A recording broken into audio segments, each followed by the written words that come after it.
It should have been so relaxed. With no general election planned for this year, a team of DEFRA ministers generally perceived to be sympathetic to farming, and an NFU president with another full year to run, this year's union conference had all the potential to be a love-in between farm leaders and politicians. But appearances can be deceptive. High grain prices and food inflation might be making all the headlines, but they also mask the immediate challenges facing Britain's farmers.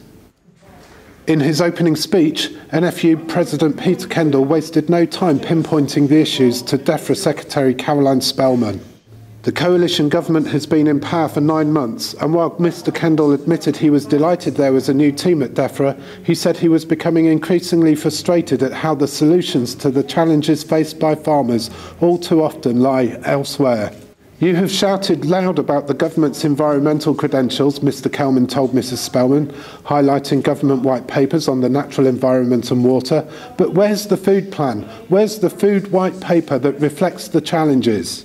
It was a speech described by Mr Kendall as one of his hardest, but it was more than a wish list. It was a devastating critique of Mrs Spellman's time in office. In her keynote address immediately afterwards, Mrs Spellman seemed almost contrite. On CAP reform, the government was opposed to a dogmatic scrapping of subsidies, she insisted, but genuine and enduring reform would help farmers become more market-orientated.